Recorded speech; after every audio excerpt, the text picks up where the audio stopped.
Peggy 18.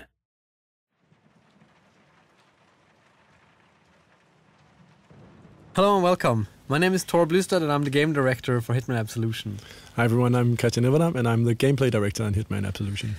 We are very excited and proud to finally share with our longtime fans and everybody else out there what we've been working on very passionately for quite some time now.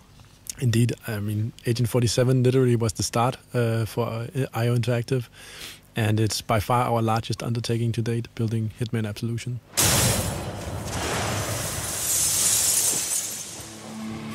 Yeah, so during the next minutes we'll talk you through a portion of the game that takes place in a dark and rainy Chicago, and we catch up with Agent 47 on a quite different type of journey to previous Hitman games.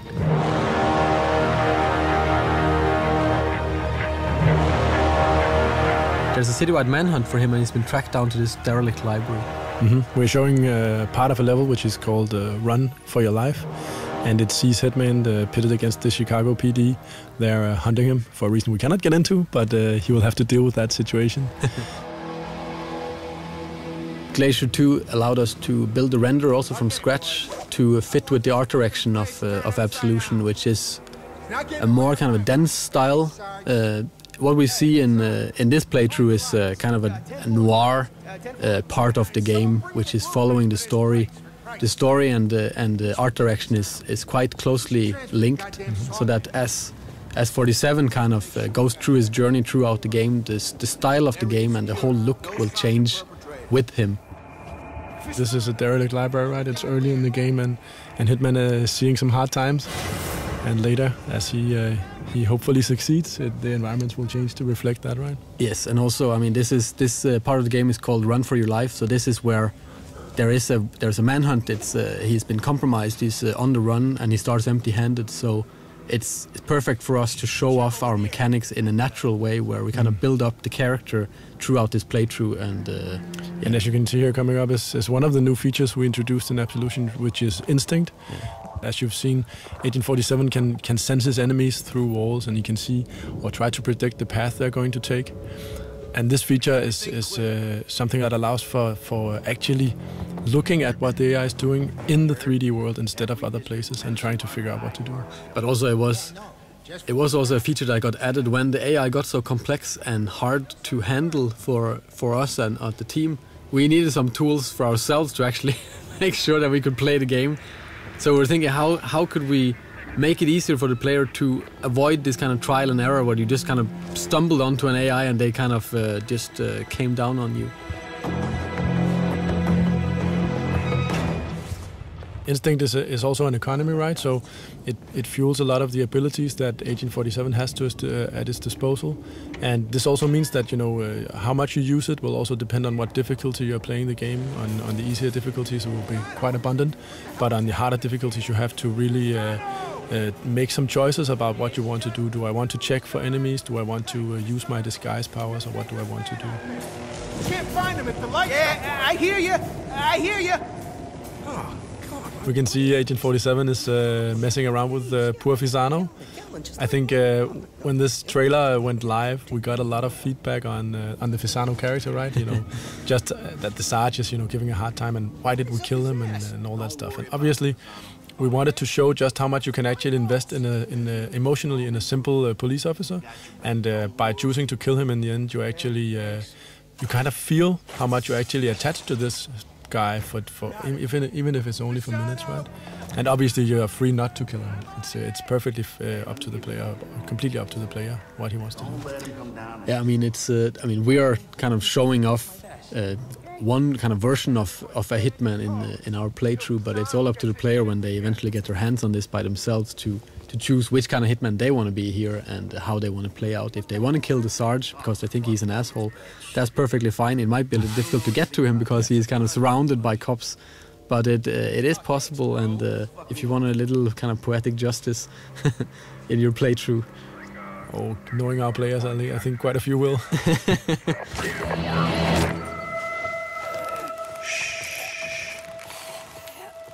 I mean, that's also part of the replayability, that you can always go back to an area and there's tons of different stuff to explore. You read? No, I can't say I do. Good. Waste your time. I also think it's interesting, right, that you have on one hand you have this kind of calm and collected hitman or Agent 47 that will choose his battles and foreseeably avoid as much as possible, being quite emotionless. But on the other hand, you have the player who really wants to invest himself in the world, right? Killing the Sarge is not super professional, but it feels damn good. So what do we want to choose?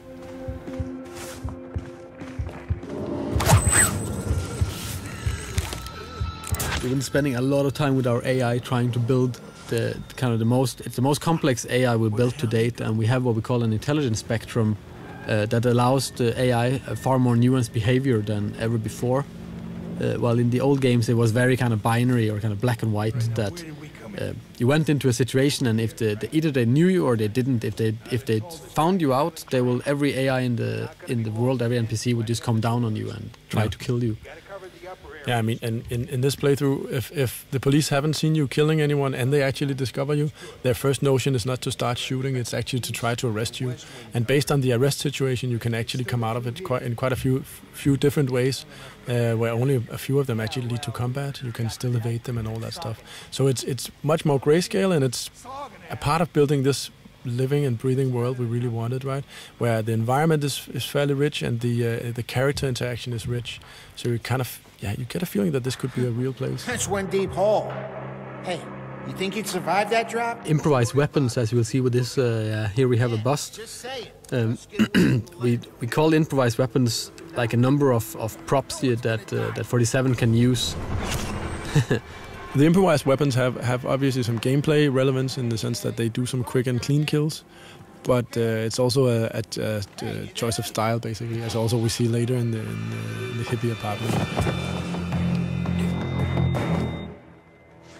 It often has this dark humor twist to it, which items you choose and how do you want to apply them to the AI, if we can talk about it like that.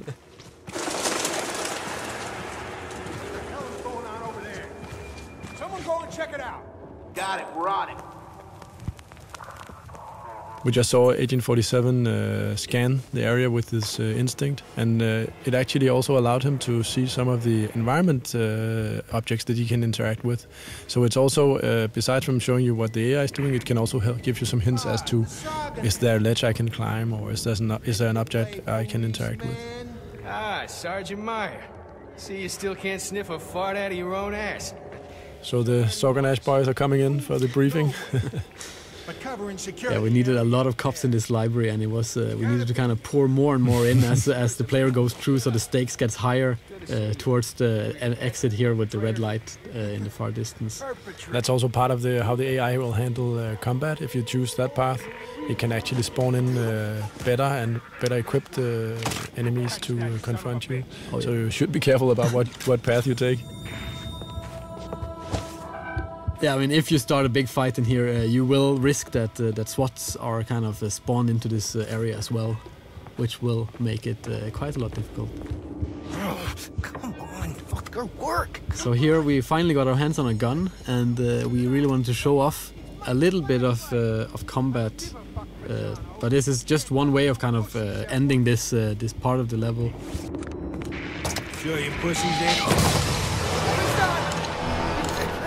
What's not maybe super apparent here is that this is just one path, right?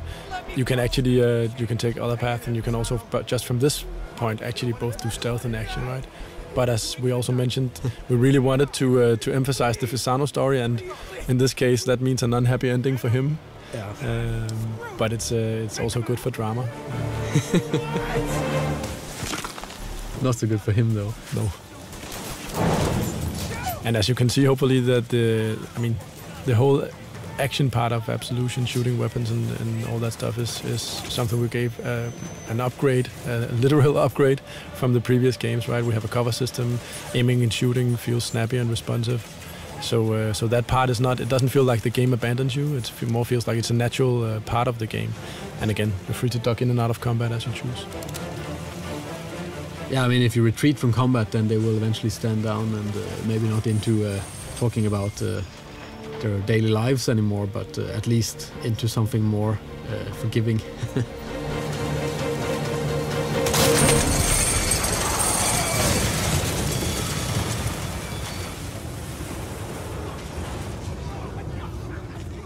We're nearing a moment which I always find very nice.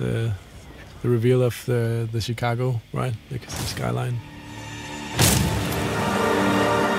And speaking of Glacier 2, I always, I really love the way the rain trickles down his head. It's really, the skin shade and the reflections there are pretty nice.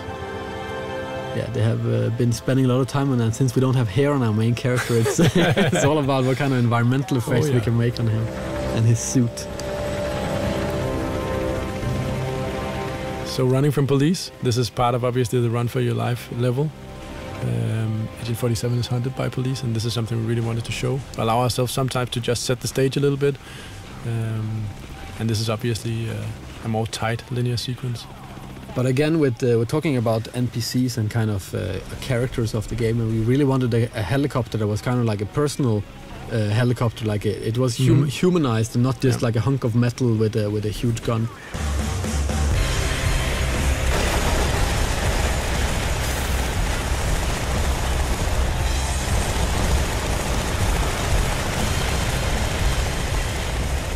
And also this pigeon coop is good for showing off some destructible props and other things. Destructible pigeons? Yes. That was something that came from the team. Oh yeah. I really didn't see that coming, but in the end it was a discussion of how many pigeons should be killed, if it was 4 or 2 or 6.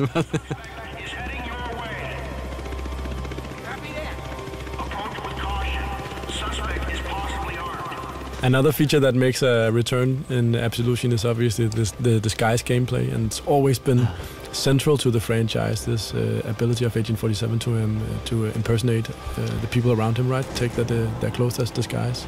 But it's something also, I mean, we never really got the time to explore what this mechanic really could do. I mean, we always wanted to do more with the disguises in the old games, but we never kind of found the time or had the people to do it. I really wanted this feeling of hiding in plain sight. That's been the theme throughout the talk of what do you do in a disguise. As we can see later, that's coming up. But also just the feeling of actually walking around where people don't really know who you are.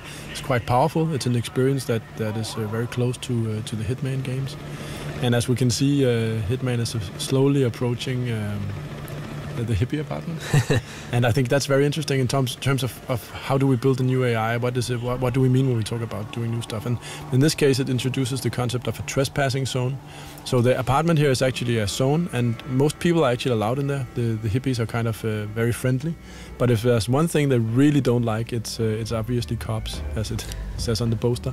So coming here disguised as a police officer is maybe not the best idea, and that's why also Agent 47 will have to duck and weave a little bit in here. We're so busted, man! Ugh, fucking pigs! Bro, dude, calm down. Maybe they just want to chill, you know? They don't want to. Yeah, this is also, I mean, this is from a topical point of view, we really wanted a lot of diversity in the game and also being able to mix it up. So we have this very serious playthrough so far, and then adding this kind of very ridiculous setting of the hippies kind of flushing pot out the toilet. Come on, flush you piece of shit toilet!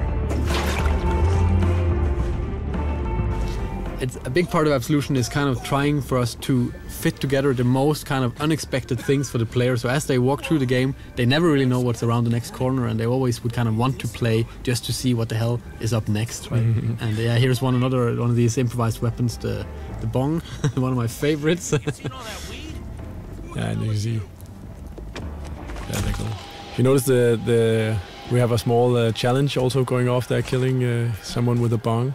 And throughout the game, there are a multitude of different challenges you can try to pursue as a player. And this is also tied into all the different weapons, the improvised weapons and others, that the way you use them is also tied into all these challenges. So here coming up is actually the use of the instinct power while wearing a disguise. So this will allow Agent 47 to fool enemy AI for a brief period while burning off instinct.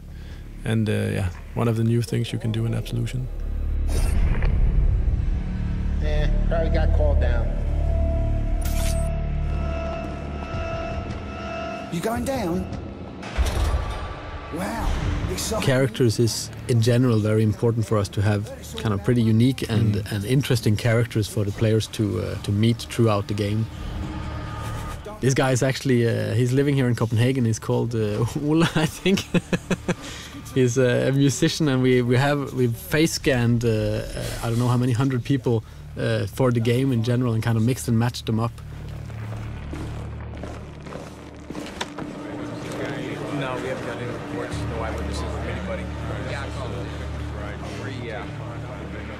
For the ending of this playthrough, we really wanted kind of a big ending, and we made this lobby area that really it kind of cries out for a big shootout. But instead of doing that, we kind of wanted to show off another one of the disguise mechanics, which we call hiding in plain sight.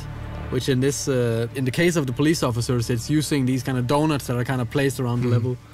I mean, and throughout the game, you'll have to learn or figure out which disguise fits with which environment interactions, and this is a good example of it. Also, just saying that it's still very much a stealth or outsmarting game, so most people will not choose necessarily to shoot people as their first choice. But I mean, for those that really want a big fight, I mean, they can always just bring out some guns and try.